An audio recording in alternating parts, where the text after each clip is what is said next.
Norma and I carved out a wonderful life in a quiet, upscale Houston suburb. Our home was our sanctuary, a sprawling place we paid off entirely through our own hard work. We raised our only son, Derek, giving him everything he could ever need. We covered his college, supported him when he married Celeste, and always tried to be the kind of parents who stay in the background. 3 weeks ago, my entire world collapsed. Welcome to His Hidden Revenge, the place where the stories that are hardest to tell are the ones most worth hearing. If this kind of storytelling reaches something deep in you, I'd be grateful if you'd subscribe and leave a like. It truly helps more people find their way here. And before we go any further, I'd love to know, what are you doing right now while you listen? Driving somewhere, cooking dinner, or maybe just sitting quietly with your thoughts? Drop it in the comments, I always read them. One quick note, some elements of this story have been shaped for dramatic storytelling purposes, and any resemblance to specific real individuals is entirely coincidental. What matters most here is the truth at the heart of it. Norma lost her fight with illness, brief, brutal, and final. Losing her felt like someone had ripped the air straight out of my lungs. The house turned vast and hollow overnight. Derek and Celeste showed up for the funeral, said the right things, then slipped back into their own lives, leaving me to drown in the silence of empty rooms. I drifted from room to room, day after day, running my hands across the furniture she had chosen, breathing in the perfume that still clung to the air, trying to work out how a man keeps going without his compass.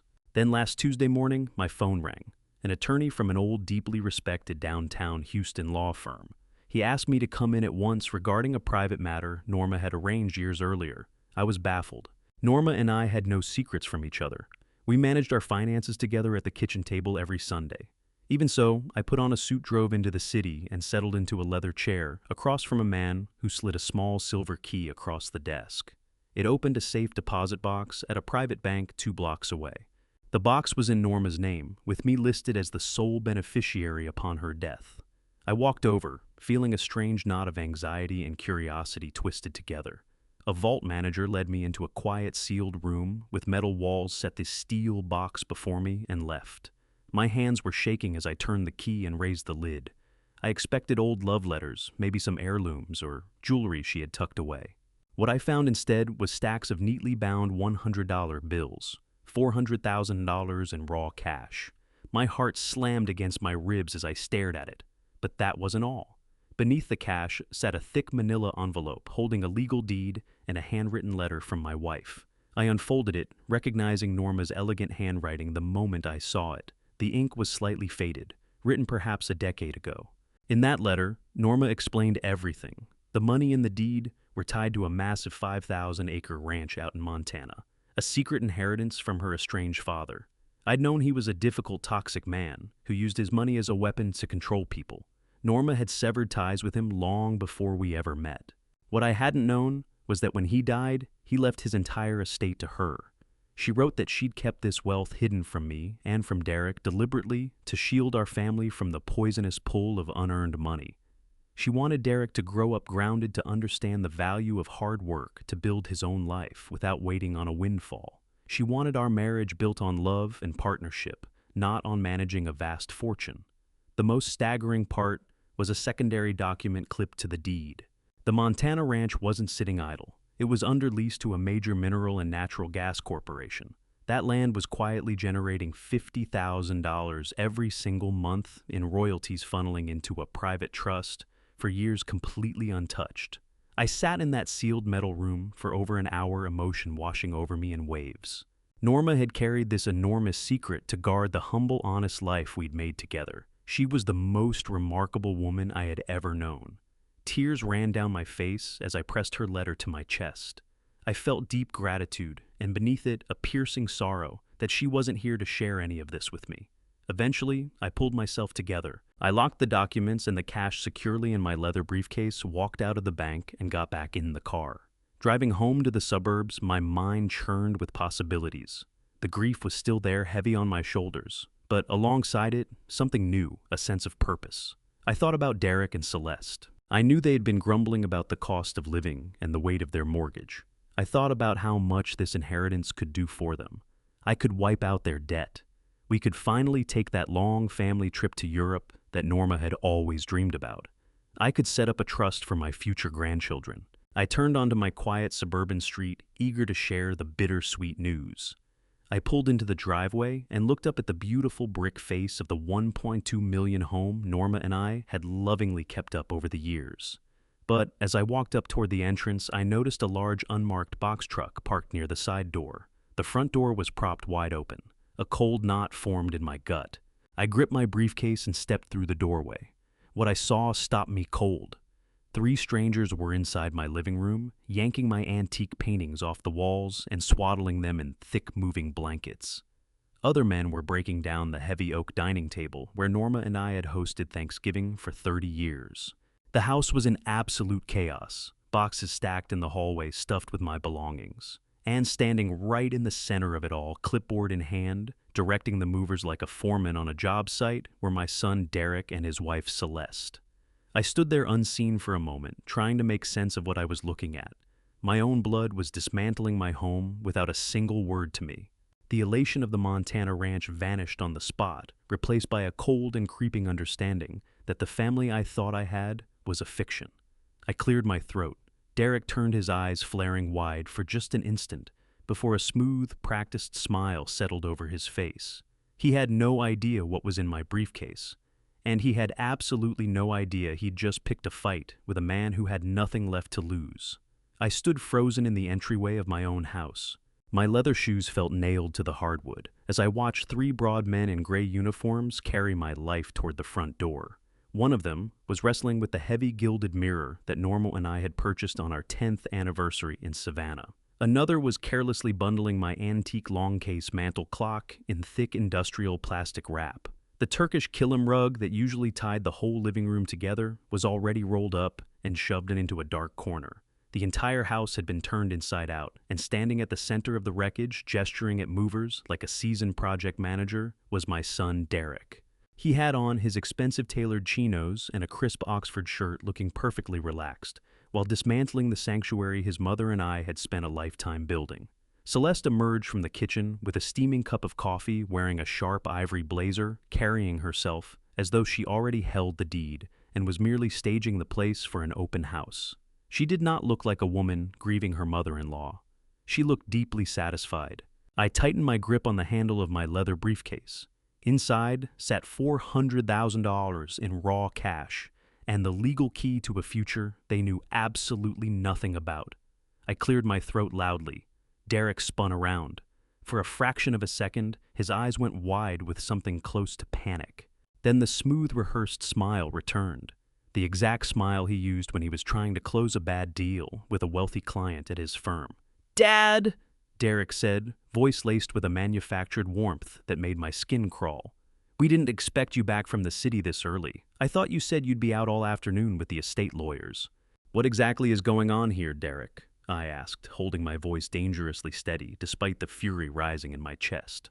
"Why are there strangers in my house taking down my wife's paintings without my permission?" Celeste glided over and positioned herself at his side. "Gerald, please try to stay calm," she said, pitching her voice just loud enough for the movers to catch every word. It was a calculated move designed to make me look like a fragile, unraveling old man slipping out of touch with reality. "We're just trying to help you. We know how incredibly hard these past 3 weeks have been since Norma passed." "Help me," I repeated, taking in the gutted living room. "You are actively dismantling my home. My home, Celeste. The house I paid off with 40 years of hard work on the oil rigs." Derek sighed heavily, folding his arms across his chest in a defensive posture. He moved to the glass coffee table and picked up a glossy, colorful brochure, holding it out to me with a look of deep manufactured pity that made my stomach physically turn. "We need to be completely realistic here, Dad," Derek said softly, edging a few inches closer. "You are 70 years old. You are rattling around a 5-bedroom house entirely on your own. The upkeep alone is too much for one person to manage. The memories in these walls are clearly tearing you apart.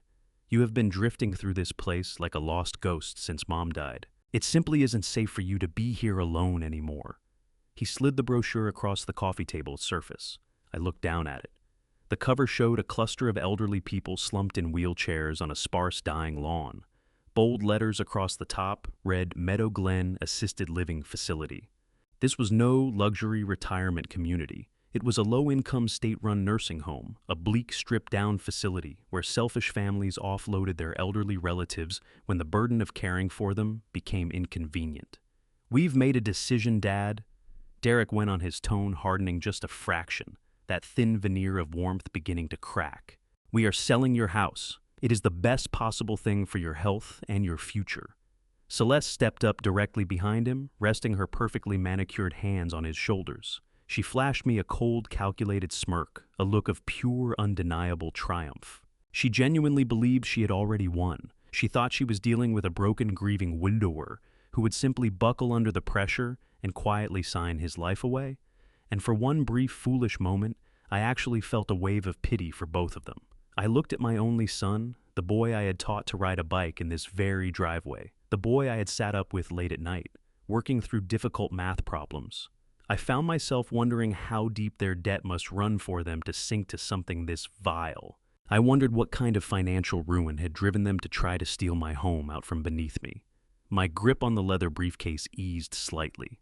I realized I had the power to end this entire nightmare right here and right now. I had $400,000 in raw cash sitting right there in my hand. I could pay off their mortgage. I could clear whatever hidden debts were pulling them under. I could give them a clean slate. All I had to do was open the briefcase, show them the legal deed to the Montana ranch, and tell them that everything was going to be fine. I drew a slow, steadying breath, preparing to smile, preparing to be the generous and forgiving father who rescues the day one final time.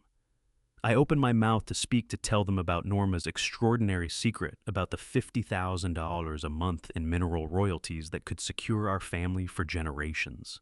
But before those words could leave my lips, my eyes drifted back to the glass coffee table. Sitting right beside that insulting nursing home brochure was a thick stack of legal documents partially obscured by a plain manila folder. The top page was clearly visible under the hard living room light. It was a standard state legal form. The bold black letters across the top read, "Durable Power of Attorney." My breath caught in my throat. I stepped closer, eyes moving rapidly across the dense legal text. The document granted full, unconditional legal authority over my personal finances, my medical decisions, and my real estate assets directly to Derek. It gave him the legal power to sell my house, drain my accounts, and have me committed to a psychiatric facility against my will. But that was not what turned my blood cold. At the very bottom of the page, beside a bright red official notary seal, was my signature. A perfect, flawless forgery of my handwriting. The hopeful words died on my lips. Every ounce of fatherly pity I had felt for my son evaporated in an instant, replaced by an icy crystalline clarity. This was not just emotional pressure to force me out of my home. They had already stolen it behind my back. They had committed federal fraud to strip me of my rights, my financial independence, and my dignity. I raised my eyes slowly from the forged document and met my son's gaze. Derek was no longer wearing his reassuring smile. He could see exactly what I was looking at. He could see the dark realization sweep across my face. But instead of apologizing, instead of showing even a flicker of remorse, he held my stare with cold, defiant eyes. They thought I was broken. They thought grief had left me permanently helpless and blind. But they had absolutely no idea what was sitting inside my briefcase. And they had no idea what a man who has lost both his wife and his only son in the very same month is truly capable of when protecting everything he has left. I held Derek's gaze for a long, agonizing moment before slowly raising one trembling hand and pointing at the glass coffee table.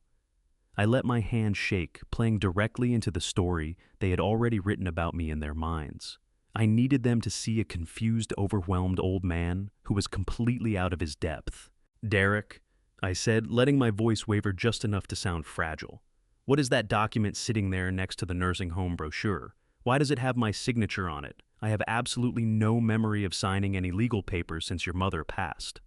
The atmosphere in the living room shifted in an instant. The cold defiance in Derek's eyes disappeared, replaced by frantic, silent calculation. He cut a glance at Celeste, silently asking her to step in. Celeste did not miss a beat. The triumphant smirk that had been fixed on her face a moment before dissolved with frightening speed. In a blink, she transformed herself into the very image of warm, compassionate concern. Her posture softened, her shoulders dropped, and she exhaled a long, sorrowful sigh, so convincing it almost made me question my own perception of events. She moved to the coffee table in slow, deliberate steps, passing right over the forged power of attorney. Instead, she reached beneath it for a thick, unmarked manila folder, picked it up carefully, and held it against her chest. As she came toward me, her eyes were swimming with manufactured grief. "Gerald, we didn't want this conversation to happen this way," Celeste murmured, reaching out to touch my forearm gently. I had to fight every instinct not to pull away from her. "We were trying to protect you from the pain of confronting your current medical situation." "My medical situation," I repeated, furrowing my brow in feigned bewilderment. "I am in perfectly good health. My heart is strong, and my blood pressure is normal. What on earth are you referring to?" "Celeste." She opened the folder and drew out a stack of crisp hospital records. I recognized the official letterhead at once. It was from the very same private hospital where Norma had spent her final days. Celeste turned to the third page and handed it to me with a look of deep theatrical sadness. "We spoke with Dr. Whitfield on the day Norma passed," she said, her voice dropping to a soft, gentle whisper. "He was very concerned about you, Gerald. He pulled Derek aside in the hallway and asked him to keep a close watch on your deteriorating mental state." I looked down at the document in my trembling hands. It was a genuine medical chart, stamped and dated by Norma's primary physician. But highlighted in bright yellow marker near the bottom was a handwritten note added to the margins. It read, "Patient's husband is showing severe signs of grief-induced cognitive decline. Recommend immediate psychiatric evaluation and full-time supervision to prevent accidental self-harm." I stared at those highlighted words, my mind working frantically to understand how they had managed to obtain something so damning. Dr. Whitfield was a busy man. I had barely exchanged a word with him. During Norma's final hours, I was too focused on holding her hand and praying for more time. Derek must have caught him in the chaos of the hospital corridor, spinning a tale of an unstable, inconsolable father who was losing his grip on reality. They had planted the seed of my madness, before my beloved wife was even cold in her hospital bed. Before I could begin to process the depth of their betrayal, Derek stepped forward and seized both of my hands in a firm grip, almost restrictive, as if he were physically pinning me to the hardwood floor. He stared straight into my eyes, and for one fleeting instant, I nearly believed the overwhelming sorrow etched across his face. He was a remarkably gifted liar.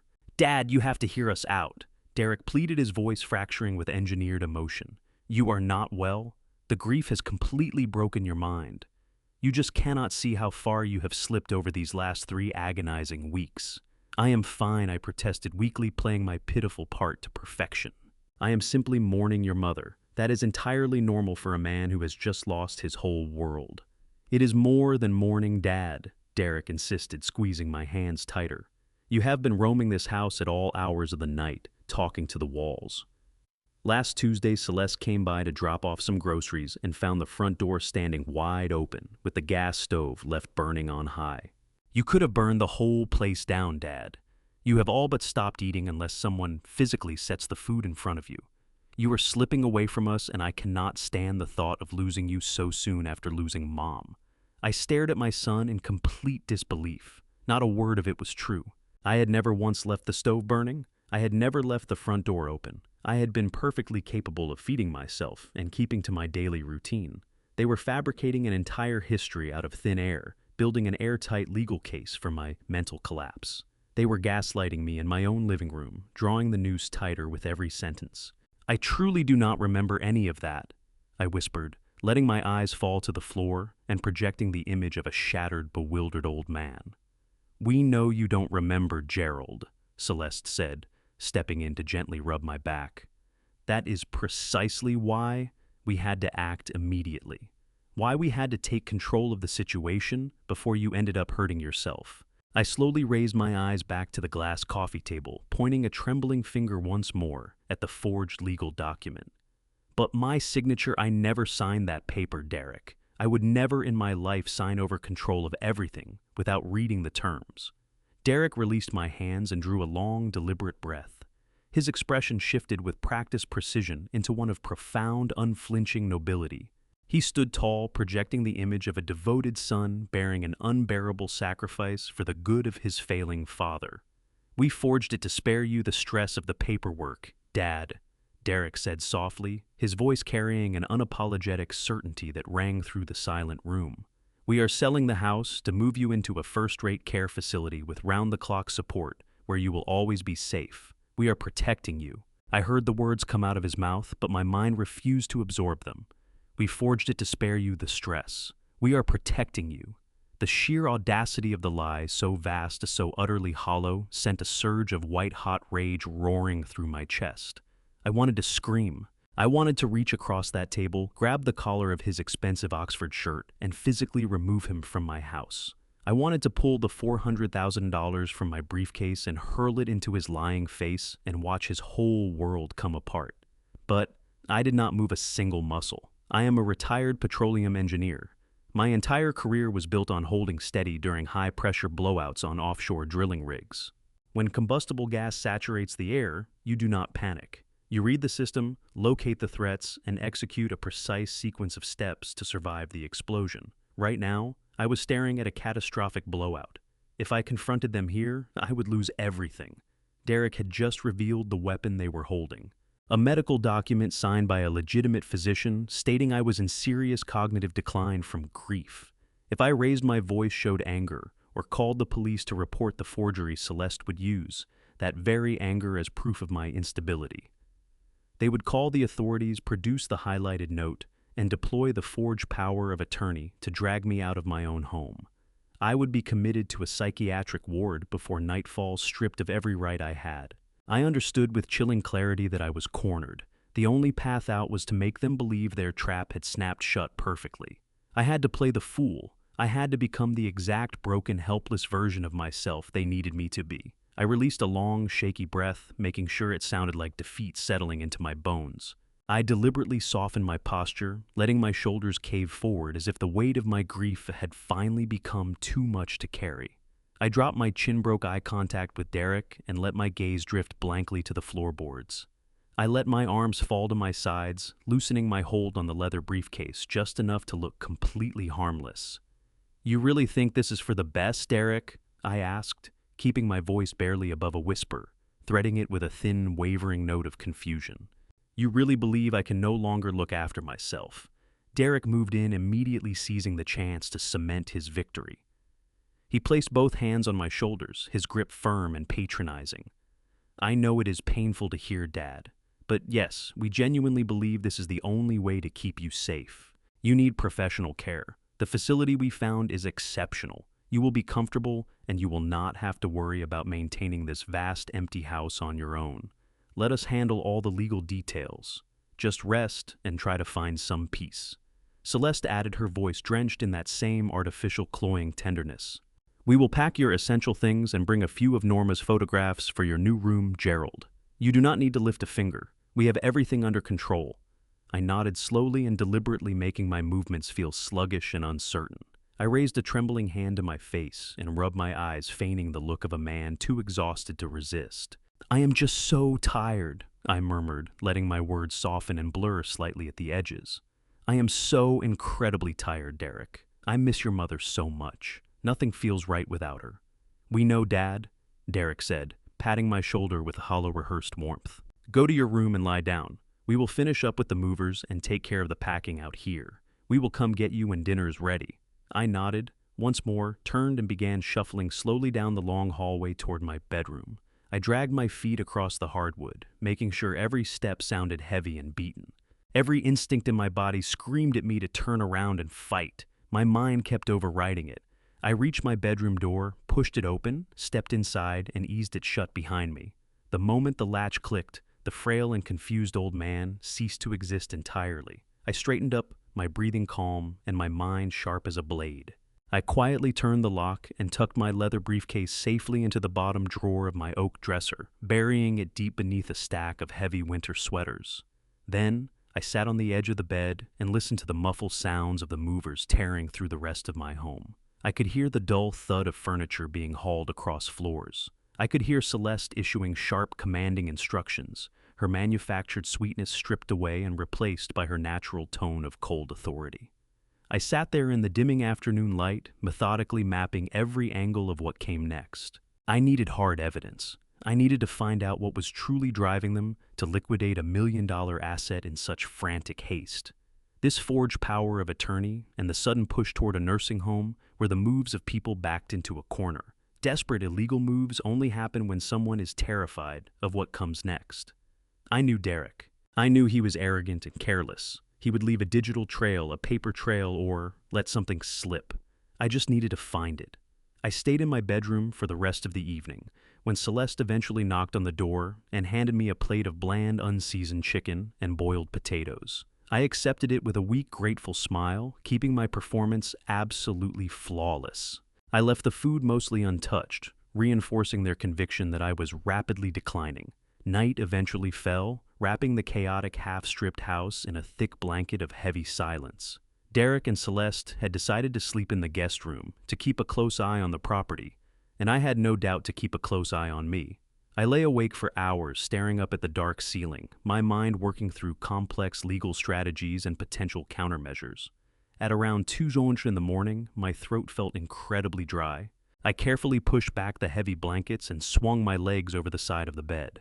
I did not switch on any lights. I knew the precise layout of my home by heart, even in complete darkness. I eased my bedroom door open and moved barefoot down the long hallway toward the kitchen. Without the familiar antique furniture filling the rooms, the house felt utterly hollow and stripped of its soul. I reached the kitchen and quietly filled a glass with cold tap water.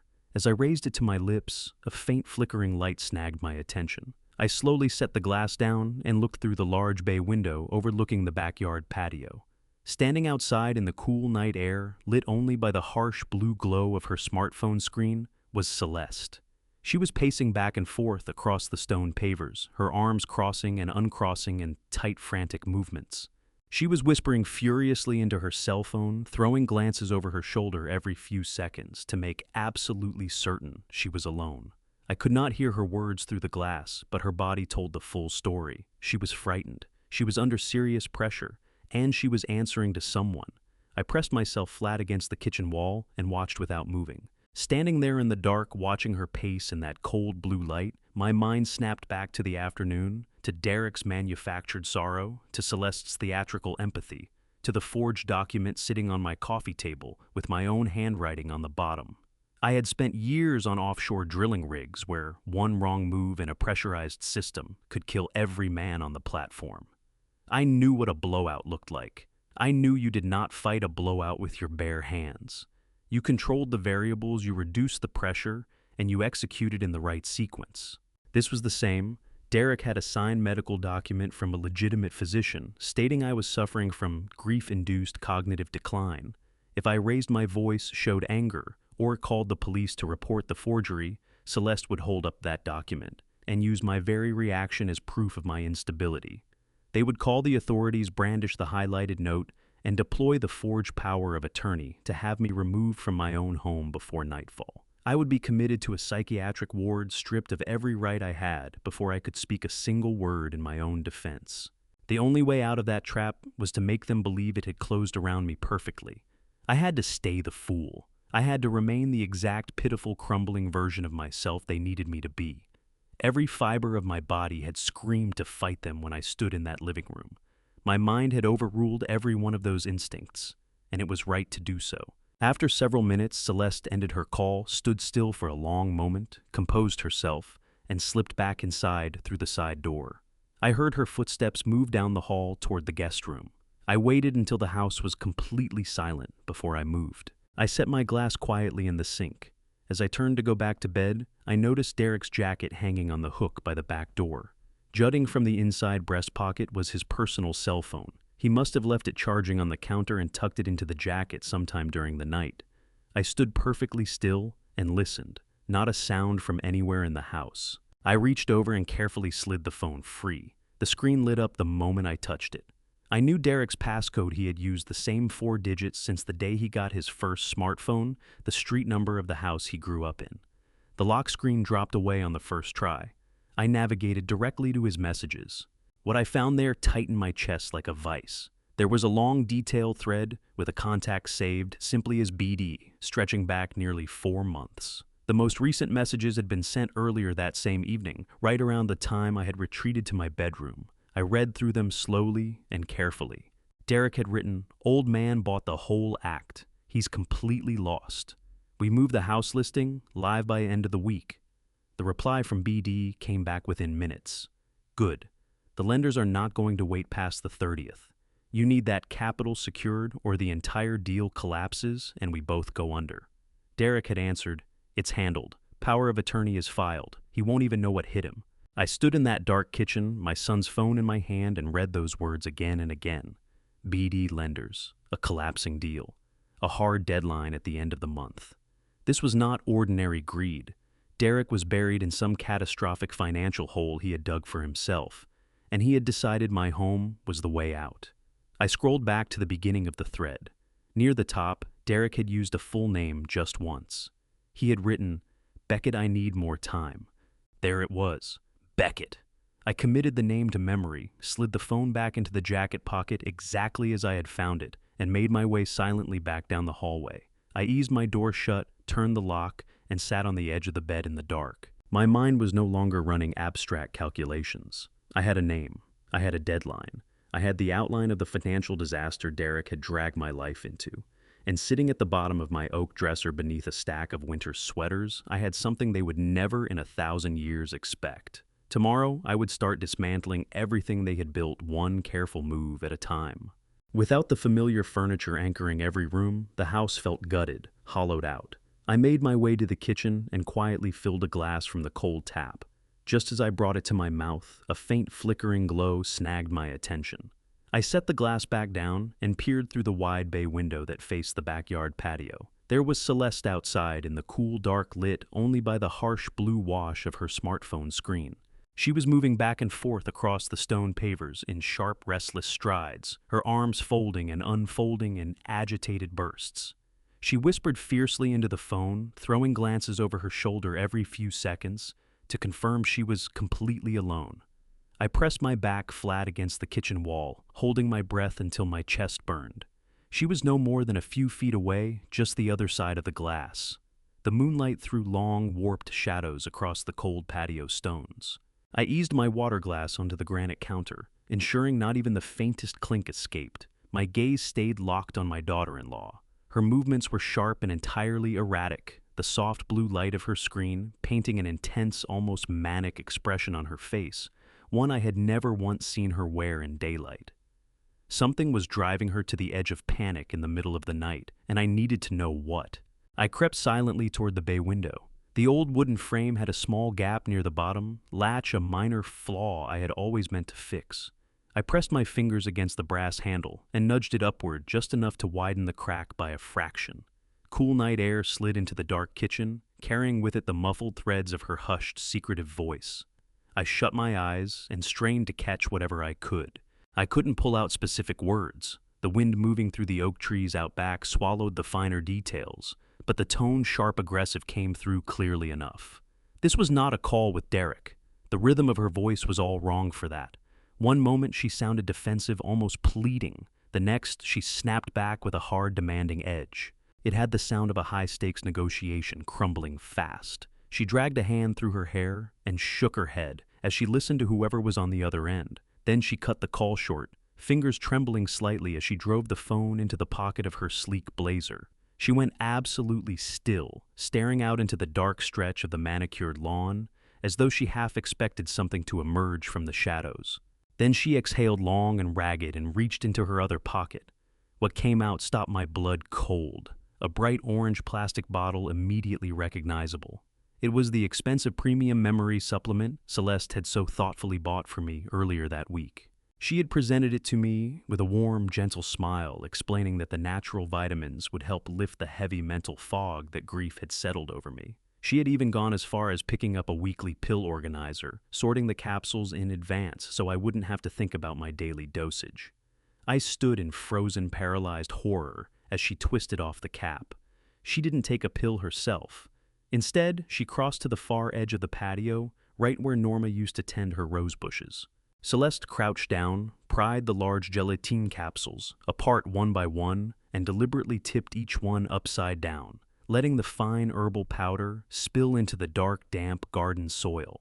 She worked through them methodically, capsule after capsule, until a small mound of discarded powder sat buried beneath the rose bushes. My mind churned, struggling to absorb the cold, calculated deliberateness of what I was witnessing. Why would she empty out the supplements she had pressed me to take every single morning? The answer arrived a few seconds later, and it was worse than anything I had imagined. Celeste straightened up and drew a small, clear Ziploc bag from the inside pocket of her blazer. Even from my concealed position in the pitch-black kitchen, I could plainly see it was packed with a strange, crushed white powder, nothing that resembled any commercial medication I had ever encountered. It looked crude, chalky, and deeply unnatural. She laid the empty gelatin capsule shells flat on the surface of the stone patio table. Her hands moved with a chilling, practiced precision. She scooped the crushed white powder from the Ziploc bag and began filling each empty capsule shell with meticulous care, packing the unknown substance tightly inside. Her eyes were narrowed in hard concentration, completely focused on her work. One by one, she snapped the capsule halves back together, sealing whatever was inside. She was quietly assembling a weapon right there in my own backyard. I watched her brush the residual white dust from her fingers onto her expensive slacks. She then lifted the freshly filled capsules and placed them one by one into the compartments of my weekly pill organizer. Monday, Tuesday, Wednesday, Thursday, Friday, Saturday, Sunday. Every slot filled, each dose made to look absolutely identical to the original herbal vitamins. A wave of profound, gut-wrenching nausea crashed over me as the full, hideous truth locked into place. The crushing mental fog, the bone-deep fatigue, the alarming gaps that had been swallowing pieces of my short-term memory. It was not the natural wreckage of grief. It was not a 70-year-old mind folding under the weight of losing his wife. It was cold, calculated chemistry. It was poison moving through my veins. They were deliberately drugging me to engineer the precise medical symptoms their scheme required, destroying my mind from the inside out, so that when doctors ran their assessments, a diagnosis of severe cognitive decline would appear irrefutable, permanent, and legally airtight.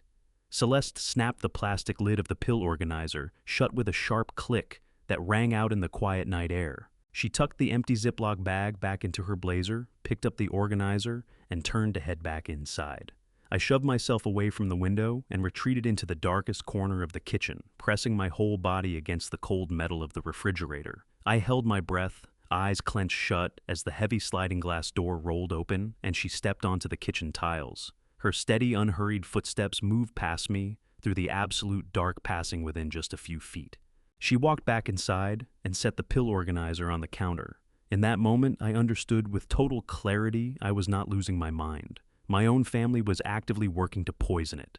I stayed pressed against that cold refrigerator long after Celeste had left the kitchen. My heart drove itself against my ribs with relentless force. The reality of what I faced settled over me like something heavy and suffocating. I was not a grieving widower in the grip of cognitive decline. I was a target. My own son and daughter-in-law were systematically poisoning me to pry my assets away by force. I did not sleep a single minute that night. I lay rigid in my bed, staring at the ceiling, carefully mapping out my next moves. When morning finally arrived, pale light leaking through the bedroom blinds, I knew exactly what needed to happen. I shuffled into the kitchen in my most threadbare robe feet dragging across the floor. Celeste was at the marble island working through a cup of coffee. She gave me a bright, cheerful good morning and pushed the pill organizer across the counter toward me. I picked up the small capsule with trembling fingers. I raised the water glass, placed the pill in my mouth, and swallowed audibly. Celeste watched with close attention, a flicker of dark satisfaction moving behind her eyes. She was certain the poison had gone down. But I had tucked the capsule smoothly under my tongue. The moment she turned away to check her phone, I spat the dissolving capsule into a paper napkin and pushed it deep into the pocket of my robe. Derek came downstairs a few minutes later, straightening his expensive silk tie. They exchanged a quick goodbye kiss, tossed me a few hollow, patronizing words of comfort, and headed out the front door. I stood at the front window, barely breathing, watching their luxury sedan back out of the driveway and glide away down the quiet suburban street. The moment they rounded the final corner, the pathetic old man performance fell away completely. My spine straightened. The mental fog that had been grinding me down for weeks was already starting to clear, giving way to the sharp analytical focus of a seasoned engineer. I turned on my heel and walked straight down the hallway to Derek's home office. The room, was immaculately organized, furnished with a kind of cold modern minimalism that Norma had always despised. Centered on his sleek chrome and glass desk sat his high-end, custom-built desktop computer. Derek was extraordinarily arrogant, but nowhere near as clever as he imagined himself to be. I was the one who had personally sourced and assembled every internal component of that machine for him last Christmas. And beyond the hardware, I understood the deeply predictable patterns of how his mind worked. He always believed he was 3 steps ahead of everyone else, yet he fell back on the same lazy, repetitive logic every single time. I dropped into his expensive leather office chair and tapped the keyboard. The large monitor blazed to life, presenting a password prompt over a mountain lake background image. I didn't pause for a second. I typed in the name of his childhood dog, followed by the year he graduated from his prestigious business school. The screen unlocked without hesitation, handing me unrestricted access to the deepest corners of his digital life. My fingers moved across the keyboard with practiced ease. The first thing I had to verify was the luxury nursing home they had promised me with such confidence. I pulled up his primary web browser and went straight to his search history. I filtered the logs from the past 3 weeks, scanning for any combination of terms related to elderly care, premium, assisted living, or medical facilities. I worked through hundreds of entries. There was nothing, not a single search. They had not spent one moment looking into a safe place for me to live.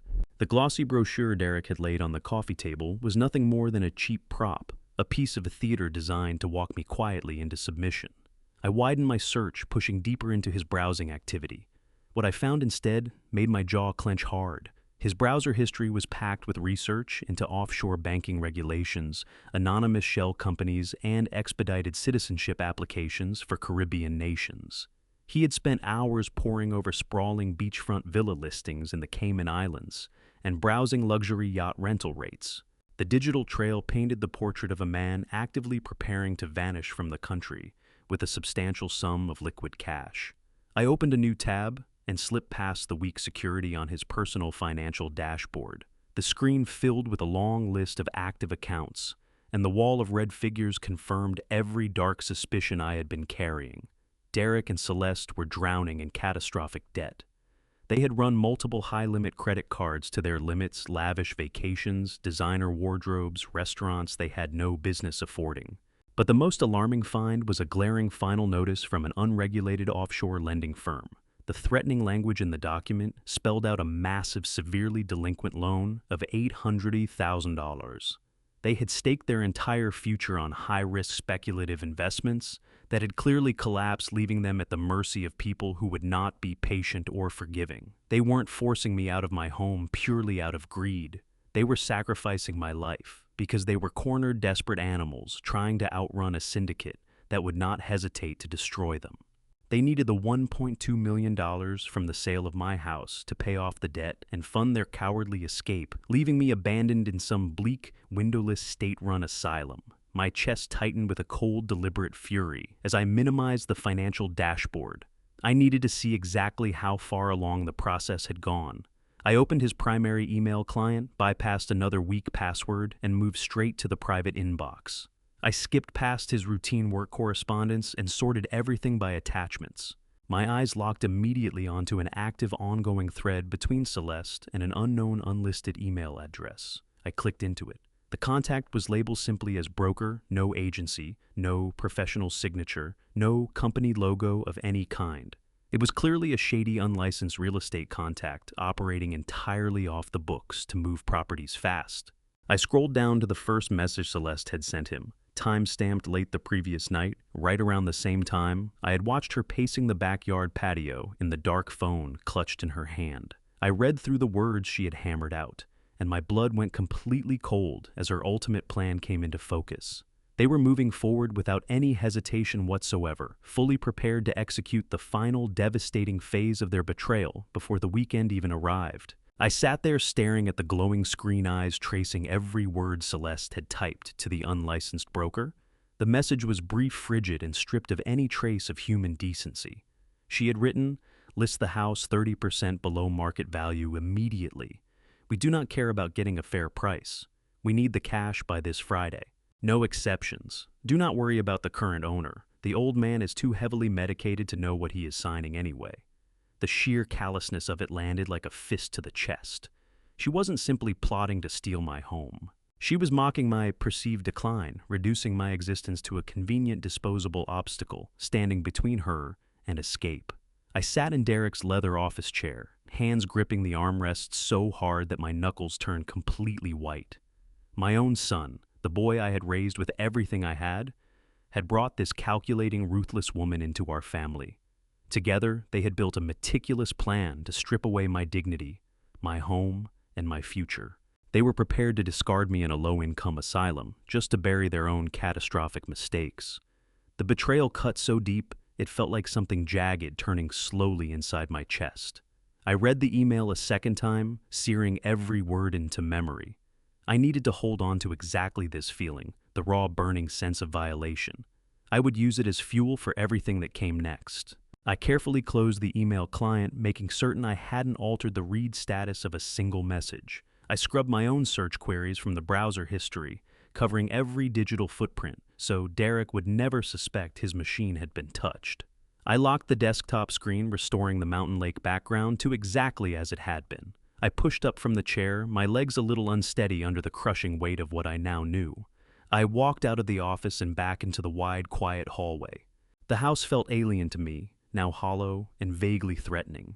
It was no longer the warm sanctuary where Norma and I had lived out so many good years together. It had become a hostile battleground. I needed a counterattack, and I needed to build it fast. Friday was 2 days away. That left me fewer than 48 hours to tear their scheme apart and secure my own survival. I began moving slowly through the living room, my mind working through legal strategies and potential routes forward. I had the $400,000 in cash, and I had the Montana ranch deed. I had the financial firepower to wreck their plans, but I needed an airtight legal shield before I could make my move. As I turned toward the kitchen for a glass of water, the front doorbell cut sharply through the silence of the house. I went still. Derek and Celeste were both at work. No deliveries were expected, and the movers had finished their preliminary packing the afternoon before. I moved carefully toward the foyer, a sudden and inexplicable dread beginning to settle in my chest. I reached the heavy wooden front door and pressed my eye to the peephole. Standing on my front porch was an enormous, deeply imposing man. He wore a dark canvas jacket over a plain gray t-shirt, and his thick forearms were completely covered in dark, aggressive tattoos. He did not look like a salesman. He did not look like anyone who had come to deliver good news. He looked like raw, unfiltered violence. My hand hovered over the deadbolt, frozen. What I'm about to walk into next changed everything. Not just for me, but for everyone who thought they still held the power in this situation. Before we get there, I want to ask you something. If you suspected someone close to you was quietly working against you, would you confront them immediately, or would you stay silent and build your case first? I thought about ignoring the bell entirely, hoping he would lose patience and walk away.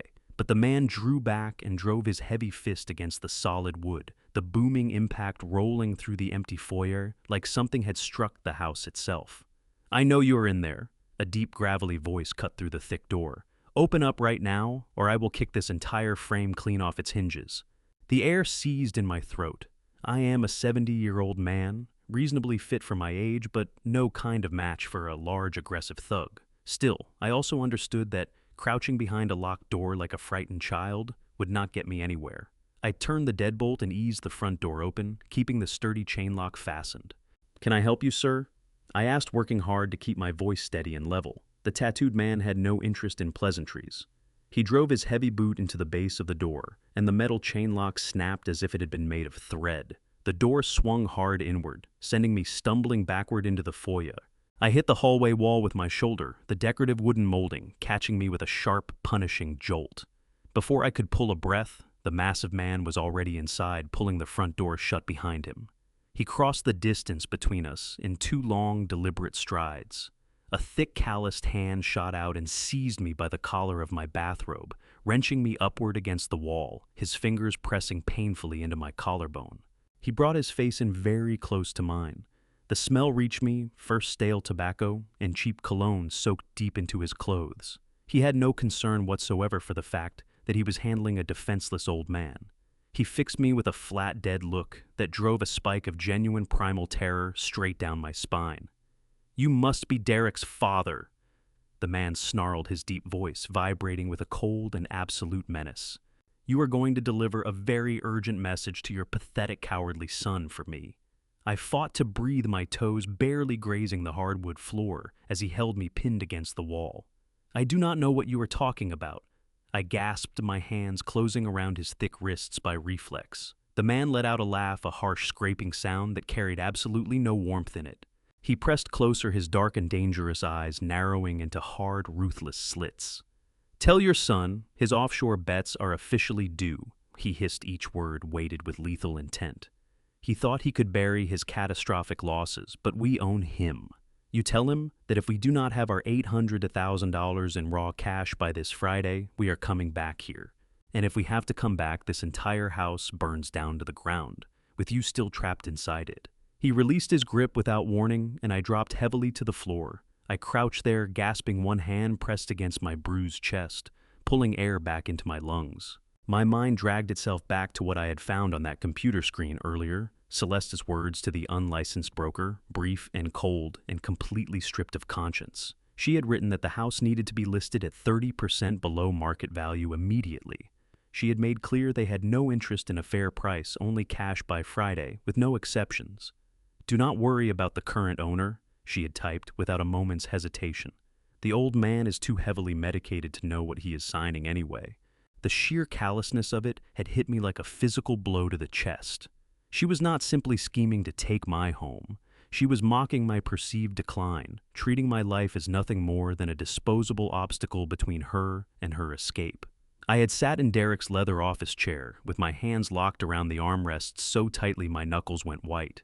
My own son, the boy I had poured every ounce of myself into raising, had brought this ruthless, calculating woman into our family. Between the two of them, they had built a meticulous plan to strip away my dignity, my home, and my future. They were prepared to abandon me in a windowless asylum just to paper over their catastrophic financial wreckage. The depth of that betrayal felt like a jagged blade twisting steadily in my gut. I had read that terrible email a second time, driving every word into permanent memory. I needed to hold on to that burning, violated feeling. I needed it to power everything that came next. I had carefully shut the email client without disturbing the read status on a single message. I had scrubbed my own search queries from the browser history, covering every trace so Derek would never suspect his computer had been opened. I had locked the desktop screen and restored the mountain lake background to exactly as I had found it. I had pushed up from the desk on unsteady legs, the enormous weight of their deception pressing down on my shoulders, and walked back out into the wide, quiet hallway. The house felt utterly foreign to me, by then hollow and hostile. It was no longer the warm, loving place where Norma and I had shared so many years together. It had become a dangerous battleground. I needed a solid counterattack, and I needed to build one fast. Friday was only 2 days away. That left me less than 48 hours to dismantle their scheme completely and secure my own safety.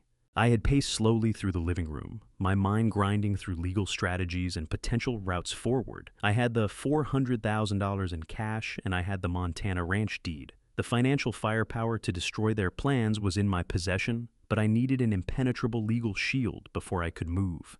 Then the sharp chime of the front doorbell had cut through the silence of the house, and I had frozen where I stood.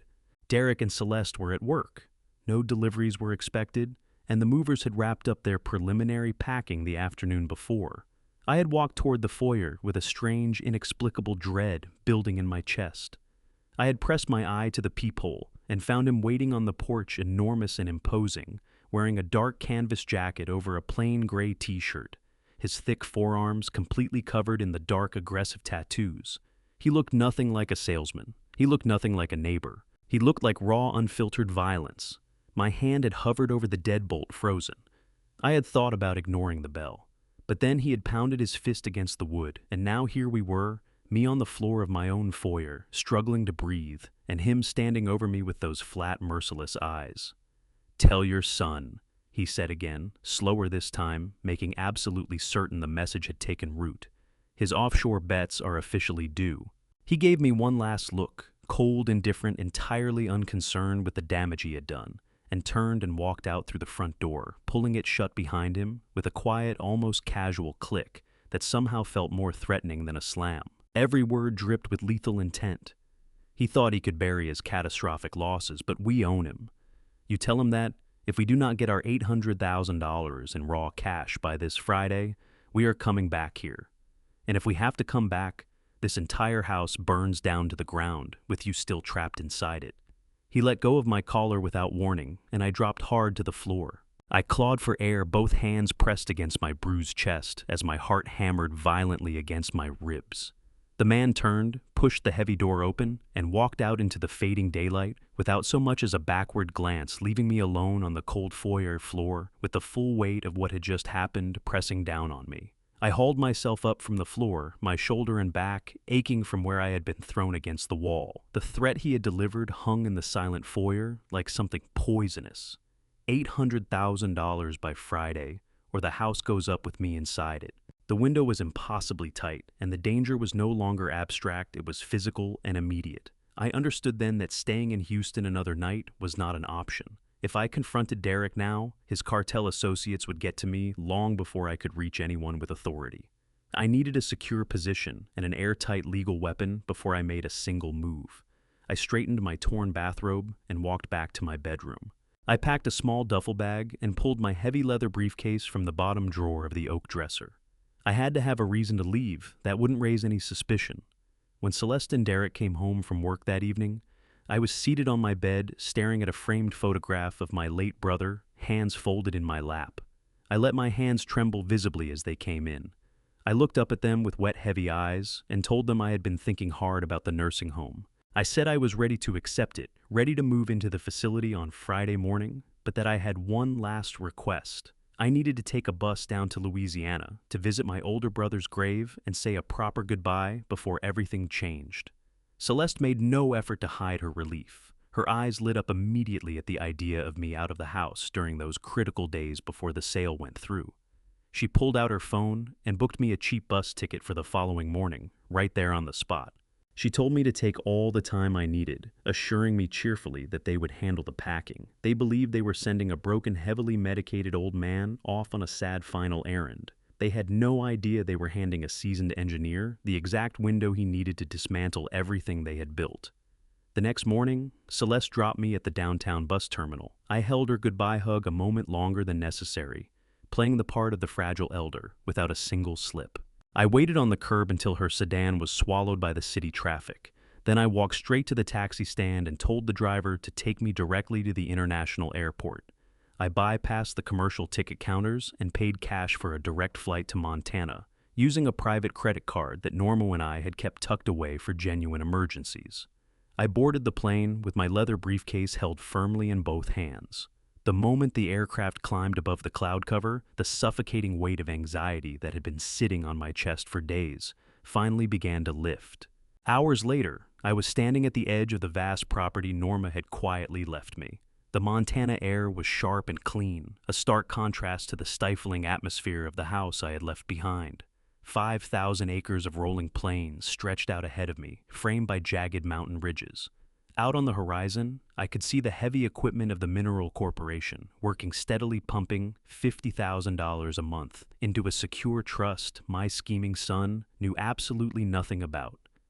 I stood there for a moment and breathed it in, drawing something back into myself from the sheer scale of the landscape. But I couldn't afford to linger. I had fewer than 48 hours to execute my legal strike. I walked into the nearby town, a quiet, tight-knit community built around the local mineral industry, and headed straight for the address Norma had included in her hidden documents. The office belonged to Beckett Dunmore, a highly respected corporate attorney who managed the complex land leases attached to the estate. I pushed through the glass door into a clean, modern reception area. I bypassed the startled receptionist entirely, stating my name and my connection to Norma's private trust, and demanded to see Beckett immediately. Beckett Dunmore was a tall, commanding man in his late 50s wearing a tailored suit that radiated the kind of sharp, efficient authority you don't manufacture. He welcomed me into his spacious corner office and offered his sincere condolences for Norma's passing, but I had no time for pleasantries. I settled into the leather chair across from his large desk and set my briefcase squarely on the surface between us. I released the latches and lifted the lid. I watched Beckett's polished composure slip just briefly as his eyes landed on the $400,000 in bound cash sitting beside the original property deed. I looked him straight in the eye and laid the entire situation out, all of it. The forged power of attorney, the fake assisted living brochure, the unlicensed broker Celeste was using to push through a below-market fire sale on my home, the massive offshore debt Derek had buried himself under, and the cartel enforcer who had shown up at my door and promised to burn the house to the ground by Friday if they didn't get their $800,000. I told Beckett I needed to completely destroy my son's legal standing, and I needed it done in under 48 hours. Beckett leaned back slowly in his chair, pressing his fingertips together, working through the scope of what I was asking. Then a sharp predatory smile moved across his face. He told me my son had made a catastrophic error in assuming that a forged document would give him absolute power. Beckett moved fast. He called his senior paralegal into the office and began issuing precise, rapid-fire instructions. We used a portion of the cash to immediately establish an invisible, heavily protected corporate entity. We named it Apex Holdings. Beckett structured it through anonymous corporate proxies and blind trusts, ensuring my name would never surface on any public registration documents. Apex Holdings was a ghost, a substantial financial entity that could operate with complete secrecy and total impunity. Once the corporate structure was registered and legally locked in place, Beckett slid a fresh stack of dense legal transfer documents across the mahogany desk. He placed a heavy silver fountain pen in my hand. He explained that a power of attorney, even one that had been fraudulently notarized, only grants the proxy authority over assets that are still held in the principal's name.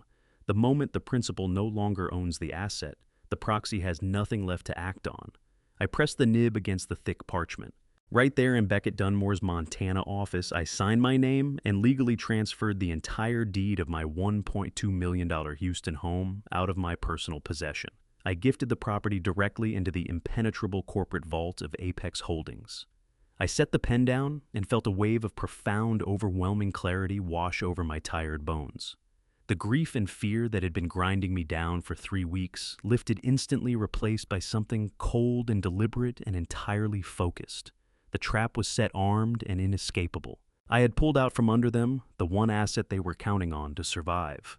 Derek and Celeste were back in Houston at that very moment, pressing their shady broker to close a deal on a house I no longer legally owned. The flight back to Houston felt nothing like the desperate journey that had taken me to Montana. I was no longer a terrified, grieving widower running from a threat in the dark. I was returning to a battlefield carrying an impenetrable shield and a weapon they never saw coming. My mind stayed sharp the entire flight, running back through every legal instruction Beckett Dunmore had walked me through. But the moment the taxi pulled up to my suburban driveway, I knew I had to bury the engineer completely and bring the broken old man back to the surface. I let my shoulders drop. I slowed my breathing and dragged my feet across the concrete walkway. When I pushed the front door open, the house was completely silent. Most of my belongings had already been sealed into cardboard boxes stacked along the living room walls. Derek and Celeste had moved fast in my absence. They were huddled over a laptop at the kitchen island when I came in, but they both startled to their feet the instant they heard the door. Celeste came toward me quickly. That familiar mask of warm, tender concern settled perfectly across her face. She eased the duffel bag from my hands as though she were afraid I might shatter. She asked how the trip to my brother's grave had gone, tilting her head in a practiced display of deep concern. I kept my eyes fixed on the floorboards and let my voice tremble just enough to convey a man running on empty. I told her the journey had taken a serious toll on me. I mumbled something half-formed about how much I missed Norma, rubbing my eyes to feign a wave of crushing fatigue. Derek appeared in the hallway, arms folded across his chest, studying my face, closely checking whether the doctored capsules he assumed I was still swallowing were producing the desired effect. I gave him a hollow, unfocused nod, playing the role of the heavily medicated victim without missing a beat. "You look absolutely exhausted, Dad," Derek said quietly, steering me by the elbow toward the empty living room. "You should go lie down and get some proper rest. But before you do, we just need you to take care of one small piece of paperwork. The broker found a wonderful family who wants to buy the house, and we're closing tomorrow morning. We just need your final consent to push the transaction through." Celeste smoothly produced a thick stack of stapled pages from her sleek leather portfolio. She set a heavy brass pen on top of the documents and pushed them gently across the glass coffee table toward me. I looked down at the bold heading consent to sell real estate property. My heart was hammering against my ribs, but not from fear this time. From pure, almost overwhelming irony. They were frantically eager to sell $1 million asset that had been sitting inside a Montana corporate vault for the past 24 hours. I reached for the brass pen, letting my fingers tremble visibly as I wrapped them around it. I hovered the nib above the signature line and looked up at Celeste and Derek, eyes wide and glassy, perfectly performing the bewilderment of an old man signing his life away. Celeste gave me a slow, reassuring nod. I touched the pen to the page. Rather than my usual precise, controlled signature, I produced a ragged, barely legible scrawl. I let my hand skid slightly at the end, dragging a clumsy streak of dark blue ink across the bottom of the sheet. It looked exactly like the shaky, unsteady mark of a man whose mind was deserting him. Derek snatched the document off the coffee table the instant I lifted the pen. He couldn't suppress the flash of greedy triumph that lit his face. He examined the messy signature, shared a deeply satisfied look with Celeste, and tucked the papers carefully back into her leather portfolio. They both exhaled at the same moment, a long, synchronized breath of relief. The major obstacle was behind them. They were absolutely convinced they would be millionaires by tomorrow afternoon. I eased myself up from the sofa with a soft groan and began my slow, shuffling walk down the hallway toward the master bedroom. I pulled the door closed behind me, but left a hairline crack rather than latching it fully, just enough to catch whatever drifted down the corridor. Faint sounds reached me through the quiet house, the sharp pop of a wine cork, the soft ring of crystal glasses meeting somewhere in the kitchen. They were celebrating, pouring expensive wine, raising a toast to their coming fortune, utterly blind to the fact that the trap had already closed around them. I waited a full hour. I sat without moving in the dark, letting the house go completely still around me. I knew they would eventually move upstairs to finalize their escape plans. The moment I heard the guest room door click shut on the second floor, I was up. I unzipped my duffel bag and retrieved a small, highly advanced micro-audio recorder I had picked up at a specialist electronics store in Montana. As an engineer, I have always had a deep appreciation for reliable, precision-built technology. The device was barely larger than a coin, equipped with a powerful long-range directional microphone and a secure Bluetooth transmitter. I slipped out of my bedroom and moved silently through the dark house back into the empty living room. Moonlight fell across the stacked moving boxes in long, pale strips.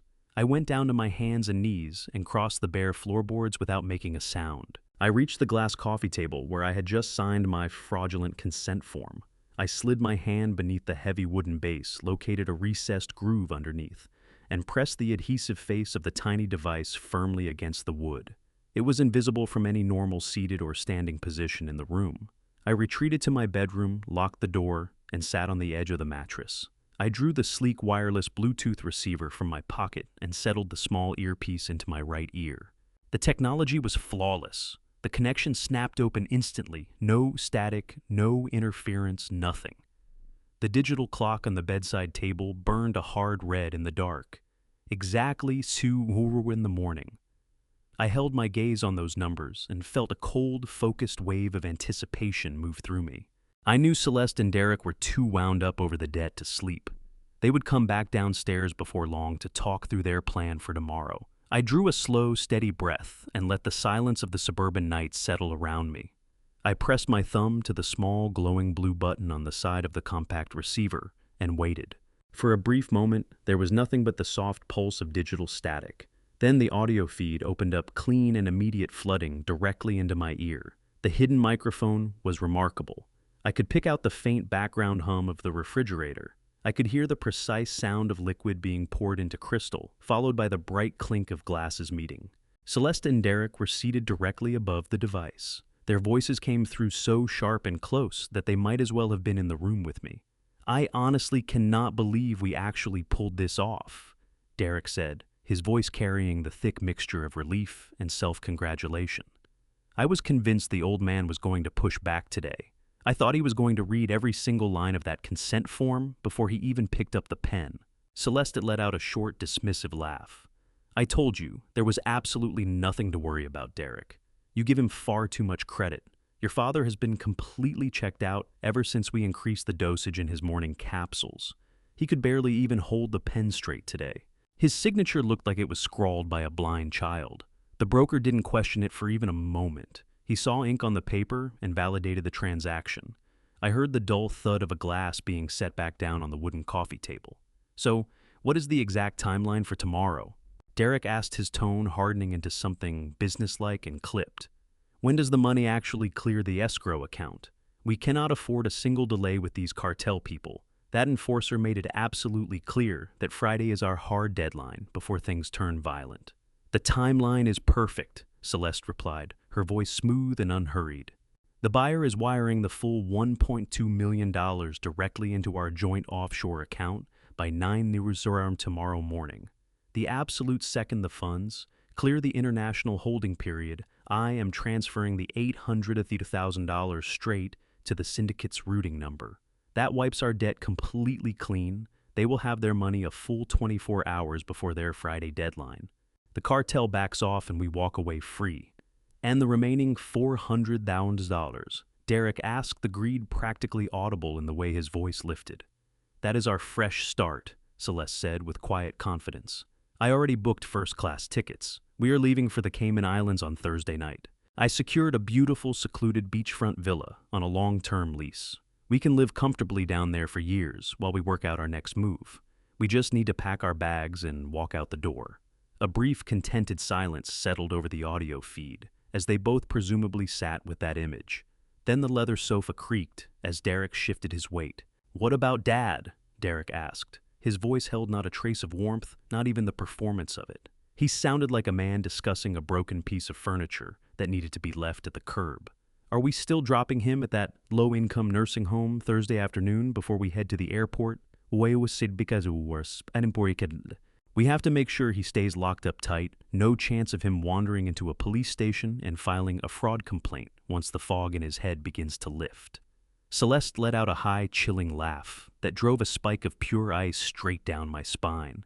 It was the sound of absolute predatory malice. "I canceled that nursing home reservation 3 days ago." "Derek," Celeste said, her voice dripping with dark amusement, "that glossy brochure I left sitting on the coffee table was nothing but a visual prop. Something to keep him calm and compliant. We can't take the risk of putting him in a standard assisted living facility. Even the worst, most underfunded nursing home lets patients make phone calls, receive visitors, and eventually sit down with a social worker. If his heavy medication starts to wear off and his memory sharpens back up, he could touch off a massive legal nightmare for us from inside a nursing home." "So, where is he actually going?" Derek asked, sounding far more curious than alarmed. "I contacted the state psychiatric asylum." Celeste revealed, her voice utterly cold. "I used the forged power of attorney and the flagged medical chart from Dr. Whitfield to secure an involuntary permanent commitment order. They're sending a secure medical transport van to collect the old man first thing Friday morning. We'll already be stretched out on a beautiful beach in the Cayman Islands by the time they show up to haul him away." "The state asylum," Derek repeated, a trace of genuine surprise creeping into his voice. "Isn't that a highly restricted lockdown facility?" "Exactly," Celeste confirmed with a ruthless satisfaction. "They specialize in severe unmanageable dementia patients and violent psychiatric cases. Once he's entered into their system, he becomes a permanent ward of the state. His personal clothing, his phone, his identity, all of it stripped away. They'll keep him heavily sedated around the clock to manage his fabricated delusions. The specific ward I had him assigned to sits in the basement level of their oldest building. There are no windows in that ward, Derek. Not a single one. He will never see sunlight again, and he will never be able to reach the outside world to tell his pathetic story. He will simply disappear." I sat alone in the crushing dark of my bedroom, gripping the wireless receiver so hard the plastic casing bit painfully into my palm. The sheer unadulterated evil of their plan was almost too enormous to take in. They weren't just stealing my home and running for the border. They were deliberately condemning me to a living nightmare, sentencing me to rot away inside a windowless concrete cell, pumped full of chemical sedatives until my mind finally gave out for real. My own flesh and blood had calmly signed my life away in exchange for a luxury holiday in the Cayman Islands. A deep, terrifying silence settled over me as I listened to them cheerfully clink their crystal wine glasses together in the kitchen. I had believed the very worst of their betrayal was already fully exposed. I honestly thought there was nothing left in this world that could shock me or shatter my heart any further. But the hushed exchange flowing through my earpiece did not stop with their monstrous asylum scheme. The digital audio feed gave a faint crackle as Derek leaned in toward his wife, dropping his voice into a tight, visibly nervous whisper. The final devastating secret was about to fall into the silence between them, and it would split my soul clean apart. I sat on my mattress. I pressed the earpiece deeper and held my breath, fighting to catch every syllable. The ambient noise from the living room seemed to recede, leaving only the sharp, restless sound of Derek shifting his weight on the leather sofa. When he finally spoke, his voice held none of the arrogant triumph of a man who had just successfully pillaged his father's estate. It was trembling, fragile, weighted down by a sudden and suffocating paranoia. "What about Mom?" Derek whispered the question, hanging in the air like a thick, poisonous fog. "What if Dr. Whitfield ever says something to him? What if Dad ever finds out what we actually did?" My heart lurched violently. My breathing stopped. I sat perfectly still in the darkness of my bedroom, my entire body going rigid with a primal, instinctual dread. I had no idea what he was referring to. Norma had passed away from a sudden aggressive illness, a tragedy, a devastating twist of fate that had shattered my world into pieces. There was nothing for me to find out. "Keep your voice down," Celeste hissed, her tone snapping instantly into a harsh, venomous warning. "Nobody is going to find out anything, Derek. You are letting your nerves completely get the better of you. Dr. Whitfield is not going to say a word. He's legally bound by hospital confidentiality, and he genuinely believes we were simply honoring her advanced medical directives." "But we were not honoring her directives," Derek stammered, his breathing turning shallow and erratic. "She was trying to communicate with the nurses. She was trying to stay awake. What if Dad eventually requests the detailed medical logs? What if he finds out we authorized the hospital to disconnect her ventilator 2 days early, just so she couldn't sign her new will?" The audio feed kept broadcasting their hushed exchange, but I could no longer make out the words over the deafening roar of my own blood pounding through my ears. The bedroom began to spin around me. A massive, suffocating weight slammed into my chest, driving every bit of oxygen from my lungs. I reached out and seized the edge of my heavy oak nightstand, fingers digging into the wood to keep myself from crumpling to the floor. I shut my eyes, and a vivid, agonizing memory surged through me. I remembered the sterile glare of the fluorescent lights in the intensive care unit. I remembered sitting beside Norma's hospital bed, holding her frail, cold hand for hours. She had been weak, battling a severe infection that tore through her body, but she had been fighting. I remembered the exact moment the attending physician had drawn me aside into the quiet hallway. He had looked at me with deep sympathy and explained that her organs were failing completely, that keeping her on the mechanical ventilator was only prolonging her suffering. I had trusted that assessment without question. I had wept without restraint, believing that letting her go was the final merciful act of a loving husband. I remember the cold chill of the hospital room as I held her hand one last time, begging her forgiveness for failing to protect her from the pain. I kissed her forehead, told her how deeply I loved her, and stood in absolute agony as the nurses silenced the machines and let her slip away into the dark. But it was a lie. Every bit of it a massive, carefully orchestrated, sickening lie. She was going to change her estate planning, Celeste said, her voice entirely emptied of anything human. She told me her attorney was coming to the hospital Thursday morning to draft a new living trust. She was going to lock the bulk of her liquid assets into a secure generation-skipping fund for any future grandchildren. She was going to cut off our direct access to the primary inheritance accounts entirely. We could not let that happen. We needed that upfront capital to cover the first round of offshore margin calls. If she had signed those new documents, we would have been completely wiped out. "I know," Derek whispered, his voice shaking with a cowardice that made me physically sick. "I know why we had to do it, but she was still my mother, Celeste. We walked into that administrative office, told them Dad was too emotionally compromised to make the hard medical decisions, and we used our emergency proxy to sign the termination orders. We killed her." "We did not kill her," Celeste snapped back, her tone radiating pure, unadulterated evil. "Her body was already failing. We simply moved the inevitable along to protect our financial future.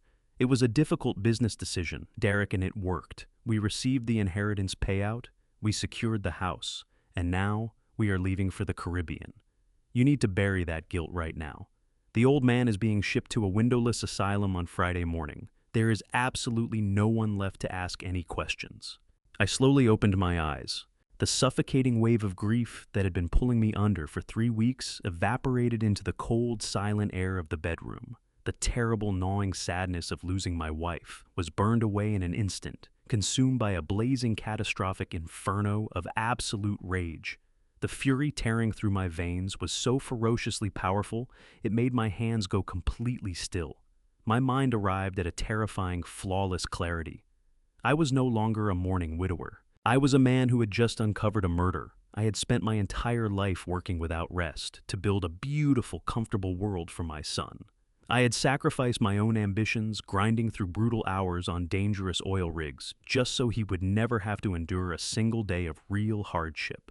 I had loved him with everything I had, but the man sitting in my living room, drinking my expensive wine, and mapping out a tropical getaway, was no longer my son.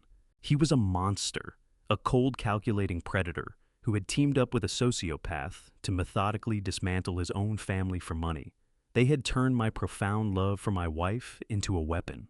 They had exploited my crippling grief to quietly poison my mind, scheming to seal me inside a concrete cell for the remainder of my days, stripping away every fundamental human right I owned simply to bury their tracks.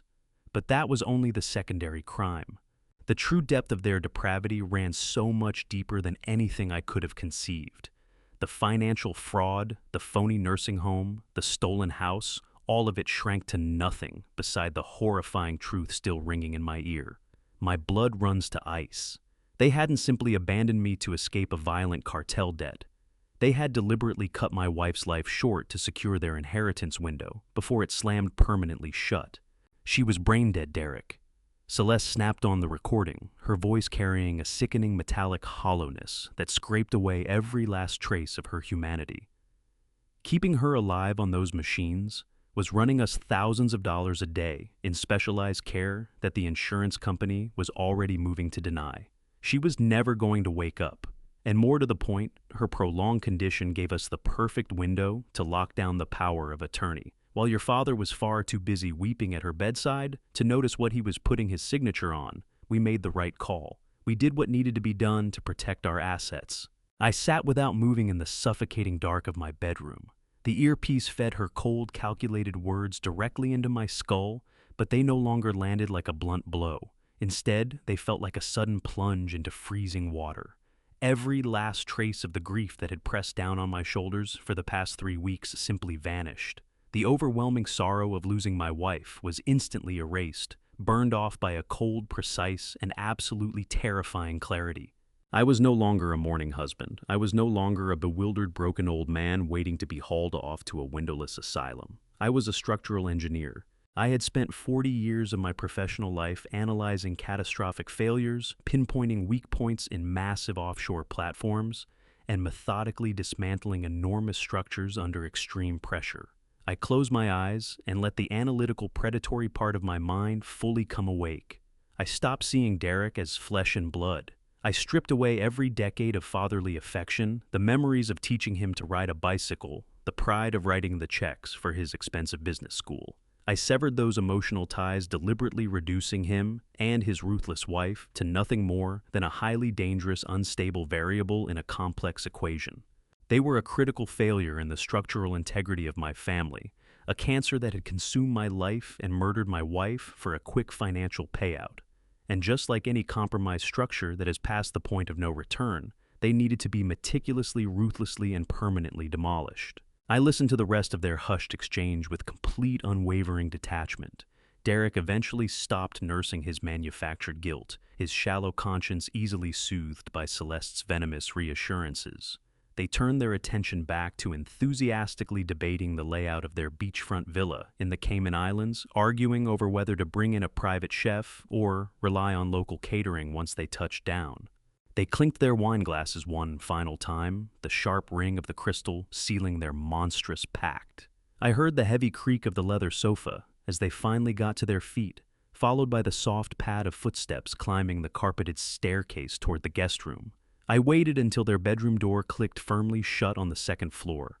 I slowly reached up and removed the wireless Bluetooth earpiece, setting it carefully on the edge of the heavy oak nightstand. The silence that flooded back into my bedroom was no longer heavy or oppressive. It felt charged alive with a vibrant, lethal current. I stood up from the mattress. My joints did not ache. My muscles did not tremble. I crossed to the large bay window and pulled the heavy curtains tightly closed, making sure no stray light from the street lamps outside could catch my movements.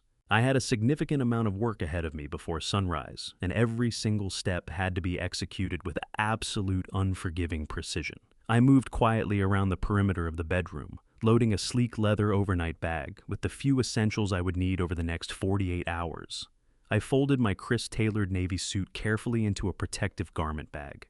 I selected a clean white dress shirt and a dark conservative tie. I was not going to face them the next morning, looking like a hollow, exhausted victim.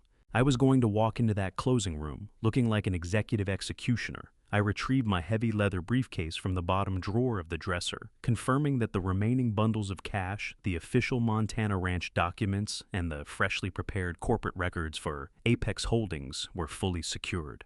I snapped the brass latches shut with a satisfying metallic click. I spent what remained of the night sitting perfectly still in a high-backed reading chair in the corner of the room. I did not sleep for a single second. I rehearsed the confrontation in my mind, calculating every possible variable, anticipating every likely reaction from my corrupt son and his treacherous wife. I mapped out the precise timing of Beckett Dunmore's arrival, the strategic positioning of the federal agents, and the exact moment I would bring the heavy, inescapable hammer down on their entire existence. I was going to tear their glamorous, deceitful lives apart, piece by piece, dollar by dollar, until nothing remained but the terrifying recognition of their own catastrophic failure. The digital clock on the nightstand ticked steadily forward, its bright red numbers marking the final hours of their stolen freedom. Eventually, the pitch-black sky beyond my window began to soften into a pale, bruised purple. The quiet suburban neighborhood stirred slowly to life, completely oblivious to the massive life-altering detonation that was about to go off. I heard the heavy rhythmic thud of footsteps moving around on the second floor. The shower in the guest bathroom switched on water, rushing loudly through the pipes in the walls. Derek and Celeste were awake. I stayed perfectly concealed in the shadows of my locked bedroom, listening as they prepared with full confidence for the most important day of their miserable lives. The rich smell of freshly brewed coffee drifted down the long hallway. I heard Celeste humming a cheerful little melody as she moved around the kitchen island. They had no idea that the massive trap was already drawn tight around their necks. They genuinely believed that today they would collect their stolen millions, settle with the violent cartel enforcer, and board a first-class flight to a tropical paradise, while I rotted away inside a dark concrete cell. The front door clicked open and banged shut. I peered through the narrow gap in the bedroom blinds. The morning sun was bright and sharp.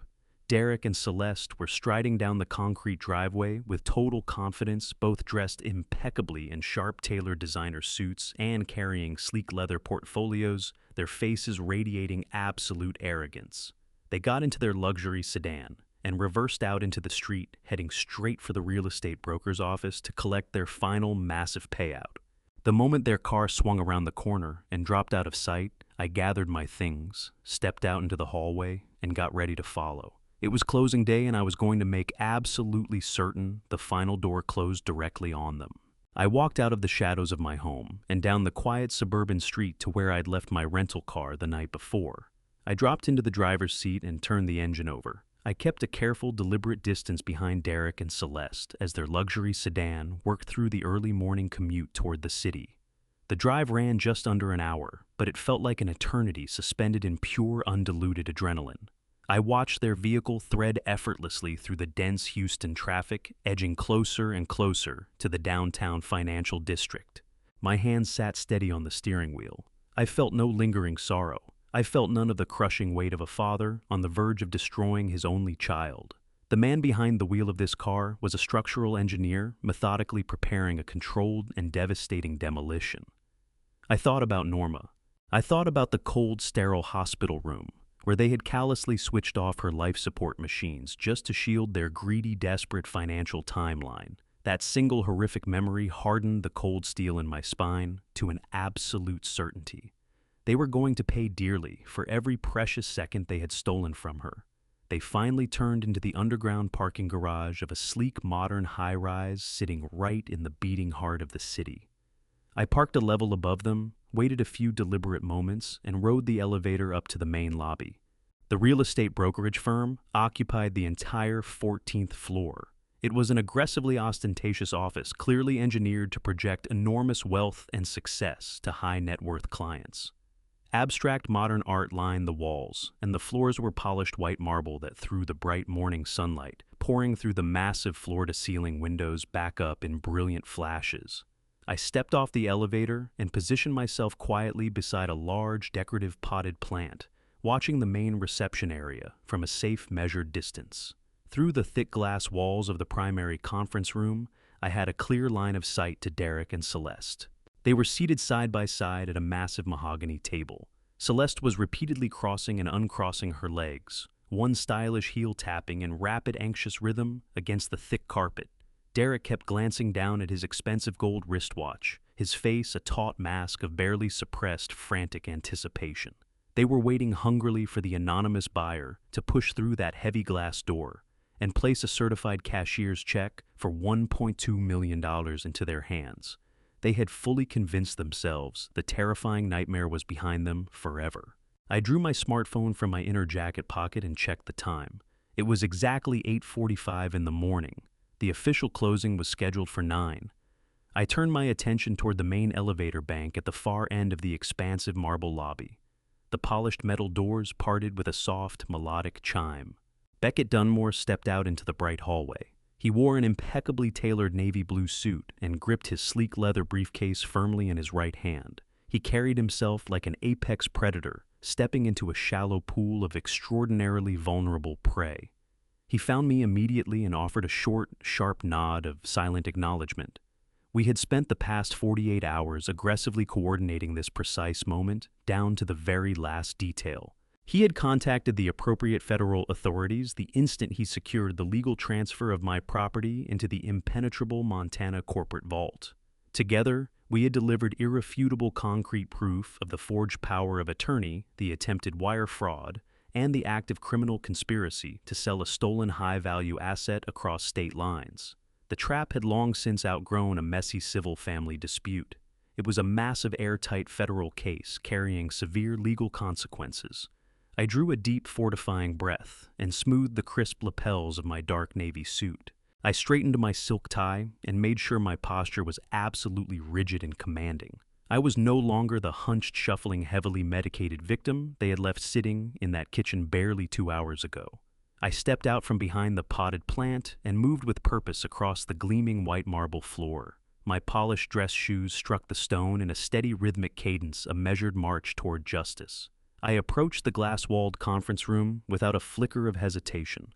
The young unlicensed real estate broker sat at the head of the long table, hastily sorting through a thick stack of closing documents. Derek and Celeste were leaning forward in their plush chairs, eyes trained hungrily on the frosted glass door, perfectly poised to welcome the wealthy buyer who was about to miraculously salvage their lives. I reached out and closed my hand firmly around the heavy stainless steel handle.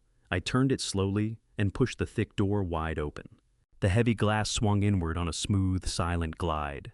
I stepped into the bright conference room and let the door ease shut behind me with a soft, definitive click. The shift in the room's atmosphere was instantaneous and absolutely visceral. The polished, carefully rehearsed smile on Celeste's face shattered the very moment her eyes landed on my tailored suit. Derek physically lurched in his leather chair, a sharp, involuntary gasp tearing from his throat, as though every bit of air had been driven clean out of his lungs.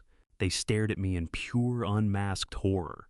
They were looking at a ghost. They were looking at the frail, heavily medicated old man they were utterly certain they had left locked away in a suburban kitchen, unaware that he had just become their absolute worst nightmare. I did not say a single word. I simply stood at the far end of the long mahogany table, posture perfectly straight shoulders, squared hands resting calmly at my sides. I fixed my gaze directly on Derek. The naked panic radiating from his pale, trembling face was deeply satisfying to observe. He opened his mouth to speak, to force out some pathetic improvised excuse for my presence, but his voice abandoned him entirely. The silence pressing down on that room was absolutely deafening. The unlicensed broker swiveled his head back and forth, between us thoroughly bewildered by the sudden suffocating tension that had just hijacked his highly lucrative morning. I watched Celeste slowly reach into her designer purse, her shaking fingers scrambling frantically for her cell phone. The realization dawning that their brilliant airtight escape plan had just suffered a catastrophic failure. She was desperately searching for any invisible exit from the situation they had so carelessly constructed. But there was no escape from the relentless, crushing gravity of what they had done. I held my gaze steady and let them drown completely in their own sudden, overwhelming terror. And then, the heavy stainless steel handle of the conference room door turned a second time. Standing directly behind me was Beckett Dunmore, sleek leather briefcase in hand, flanked by two fully armed federal agents. The glass door clicked shut behind them, sealing the room like a vault. Derek sat frozen in his expensive leather chair, jaw hanging slightly open as his mind fought desperately to process the scene in front of him. He looked from me to the federal agents and back to me, his chest working in shallow, rapid heaves. He tried to form words, but they crumbled in his throat and came out as a broken stammer. He raised his trembling hands and gestured wildly at the briefcase resting on the table, asking what was happening, his voice fracturing under the pressure. He shot a desperate glance at Celeste, silently pleading with her to conjure some manipulative lie, but she was completely paralyzed. The imperious aura she had carried just 10 minutes ago had evaporated entirely, leaving nothing behind but raw, undisguised terror. The unlicensed real estate broker shoved his chair back violently, its metal legs shrieking against the polished floor. He raised both hands in immediate surrender, rapidly insisting he had no idea what was happening, and was merely an independent contractor who knew absolutely nothing about any criminal activity whatsoever. Beckett Dunmore paid the panicking broker no attention at all. He moved with calm, predatory precision toward the head of the long conference table, his polished dress shoes silent on the thick carpet. He set his sleek leather briefcase on the smooth mahogany surface and snapped the brass latches open with a sharp crack. He reached inside and withdrew a thick, meticulously organized legal file. He did not look at Derek or Celeste with anger. He studied them with the cold clinical detachment of an exterminator, assessing a serious infestation. He dropped the heavy file onto the center of the table. The dense stack of documents skated across the polished wood and came to rest mere inches from Celeste's trembling hands. Beckett straightened his tailored suit jacket and cleared his throat, commanding the complete attention of every person in the room. When he spoke, his voice carried a deep, resonant authority that left no room for doubt. "Allow me to formally introduce my client." He began gesturing with measured respect in my direction. "You may know him as your father, but in the professional financial world, he is recognized as the sole proprietor and acting chief executive officer of Apex Holdings." Derek stared at Beckett in profound confusion, brow deeply furrowed as his panicked mind scrambled to connect the dots. He repeated the name aloud. Apex Holdings, the unfamiliar corporate title sitting like ash on his tongue. Celeste swallowed hard, her dark eyes darting frantically toward the heavy file lying on the table. Beckett offered them a sharp, humorless smile. He explained calmly that Apex Holdings was a privately managed investment firm carrying significant liquid capital available for immediate deployment. He noted that earlier that week, Apex Holdings had utilized its corporate channels to make contact with a specific unregulated offshore lending entity. Beckett leaned forward and pressed both palms flat against the mahogany table. "Apex Holdings has just legally purchased your delinquent $800,000 debt directly from the underground syndicate via secure corporate channels." He announced, allowing the full crushing weight of those words to settle over the silent room. "We acquired your debt at a premium to guarantee a rapid, uncontested transfer of financial liability. The dangerous men who were threatening to burn you alive are no longer hunting for you. You don't owe them a single cent." For one brief, agonizingly foolish second, a wave of profound relief washed across Derek's pale face. He actually believed I had stepped in to save his miserable life. He thought the pathetic, endlessly forgiving father he had spent years manipulating had charged in at the 11th hour to pull him back from the edge of his own catastrophic mistakes. He exhaled a long, shaky breath and looked up at me with fresh tears gathering in his cowardly eyes. But Beckett Dunmore was far from finished delivering his sequence of perfectly timed, devastating blows. He reached out and tapped his index finger firmly against the top page of the legal file. However, Beckett continued his tone, dropping into a lethal glacial register. Because Apex Holdings has absorbed your financial liability, we are now your sole and exclusive creditors, and we require immediate repayment in full. Celeste finally found her voice, though it came out thin and brittle as dry leaves. She jabbed a shaking finger toward the closing documents fanned out across the table, declaring aggressively that they were finalizing the sale of the house right now, and would have the cash to settle the debt in under an hour. Beckett responded with a short, sharp laugh that carried absolutely no warmth whatsoever. He shook his head slowly and fixed Celeste with a look of genuine, undisguised pity. "That is precisely where you have run into a massive and insurmountable legal problem," he said smoothly.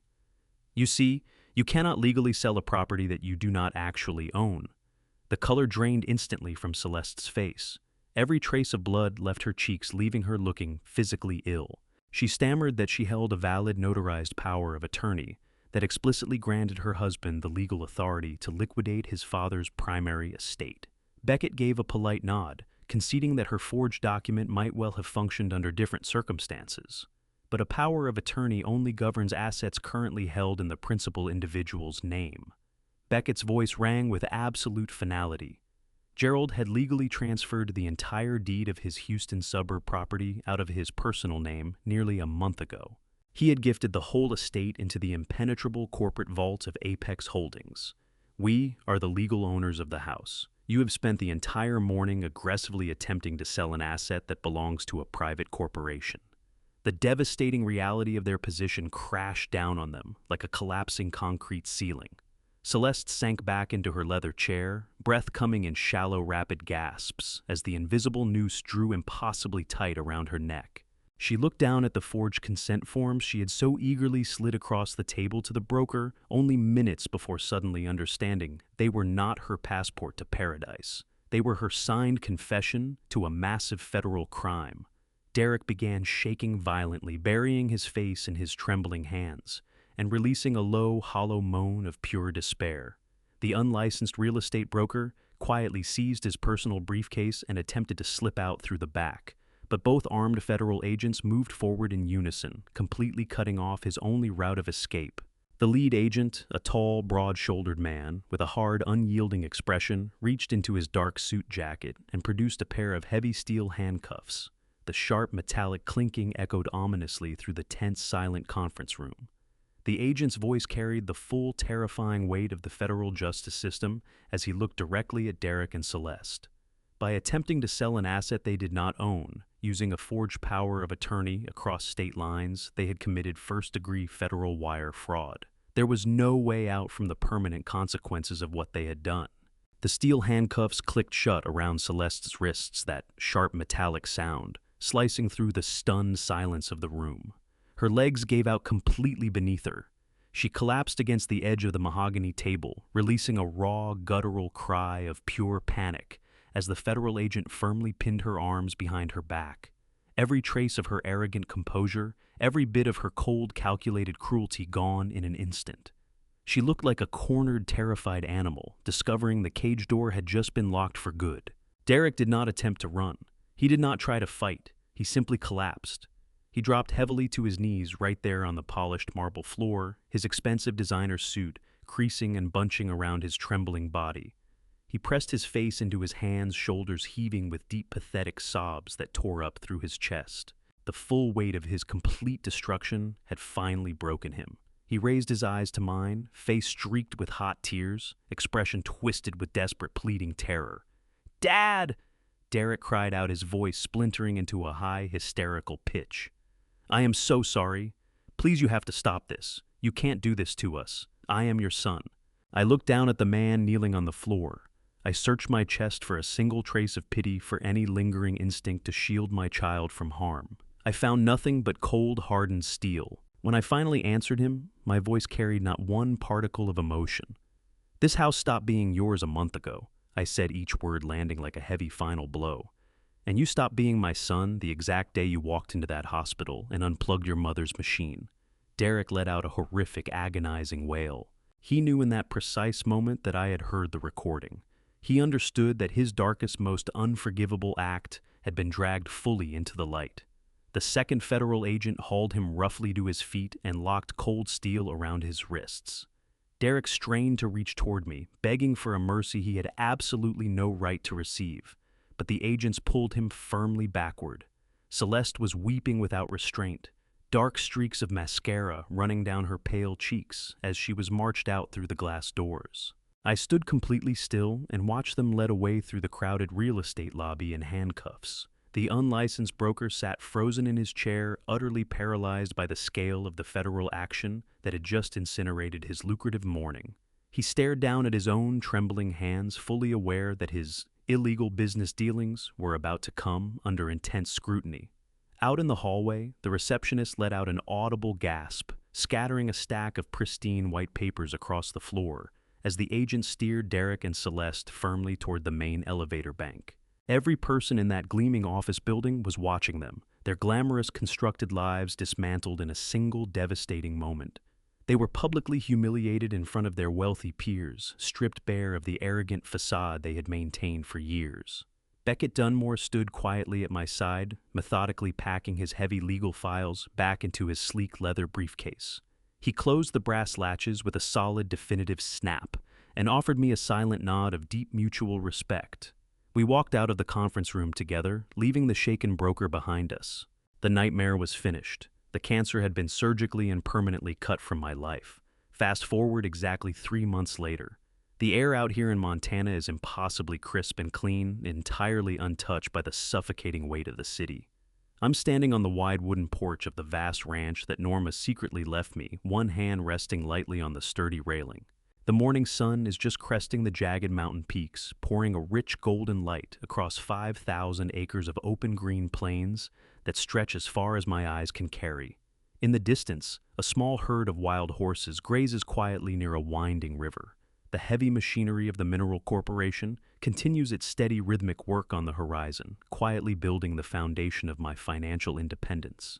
I don't feel lonely standing out here in all this open space. What I feel is a profound, overwhelming sense of absolute freedom. The legal fallout back in Houston moved with breathtaking speed, swift and utterly devastating. Derek and Celeste are currently sitting in federal holding facilities awaiting a criminal trial that will almost certainly put them away for decades in a maximum security prison. They pushed for leniency, but the audio recordings and the documented paper trail of their offshore debts handed the prosecution a case that was completely airtight. The underground cartel enforcer who had threatened my life was swept up in a massive federal raid brought down by the intelligence Beckett had gathered. The dangerous syndicate was completely dismantled, removing the final lingering threat from my life for good. As for the sprawling house in the Houston suburbs, I made the decision that I never wanted to set foot inside those walls again. The memories held there had been too thoroughly poisoned by their greed and betrayal. Rather than selling it for a profit, I instructed Beckett to execute a legal transfer of the property deed to a highly respected local charity.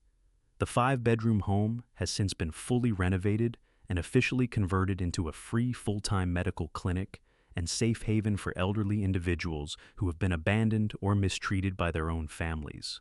The very place where my son had plotted to discard me is now a fortress of hope and healing for people who genuinely need it. It felt like the perfect ultimate answer to everything he had intended. I take a slow, deep sip of my hot black coffee, letting the rich, bitter warmth anchor me in the present moment. I look up at the wide, endless blue sky and watch a solitary hawk tracing lazy circles on the morning thermals. A gentle breeze sweeps across the porch, stirring the leaves of the old oak tree standing near the front wooden steps. I close my eyes and let the quiet stillness of the ranch settle over my tired soul. For the first time since that terrible day in the hospital, the crushing weight of grief has lifted completely. I no longer feel broken. I feel entirely whole. I smile knowing that I honored her remarkable legacy by protecting myself and delivering the justice that was long overdue. I draw another breath of the clean mountain air, and for the very first time in months, I can actually feel Norma standing right here beside me. We are together again in spirit, watching the brilliant sunrise stretch across the vast, magnificent Montana landscape. I know she is deeply proud of the hard choices I made to defend the honor of our family. The long, painful chapter of betrayal is closed forever. A brand new, profoundly peaceful chapter of my life has begun, and I am fully ready to step into it. Blood does not guarantee loyalty, and love should never leave you blind to the truth.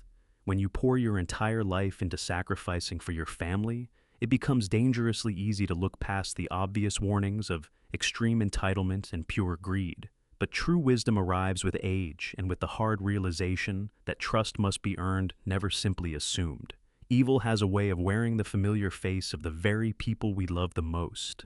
If you've stayed with me all the way to this moment, I want to thank you from the bottom of my heart. This story cost me more than I knew how to carry for a long time. I spent decades believing that sacrifice and love were enough to hold a family together. I poured everything I had into building a life honest work on dangerous rigs long years away from home, all so the people I loved would never go without. And when Norma was gone and the walls started closing in, I nearly lost myself entirely. What I learned slowly and painfully is that love without discernment is just vulnerability dressed up in a warm feeling. I believe God places the truth in front of us when we are finally ready to see it, and sometimes that truth arrives in the middle of the night, in a moment of absolute silence, when everything we thought we knew falls away. Here is what I carry forward from all of it. First, watch the patterns, not the words. People reveal who they are through what they do when they think no one is paying attention. Second, protecting yourself is not a betrayal of love. It is an act of self-respect that every person deserves no matter their age. Third, when something feels wrong in your gut, do not negotiate with that feeling. Document, verify, and act. Fourth, the people most capable of hurting you are often the ones you would never think to question. These are the kinds of father stories that rarely get told out loud. The ones about a dad's revenge not born from anger, but from the quiet, unbreakable resolve to survive what should have broken him. If this story moved, you please share it with someone who needs to hear it. And if you haven't already subscribed to His Hidden Revenge, there are more stories here waiting for you. Leave a comment and tell me what stayed with you. I read every single one. Thank you for being here. Until next time, take good care of yourself.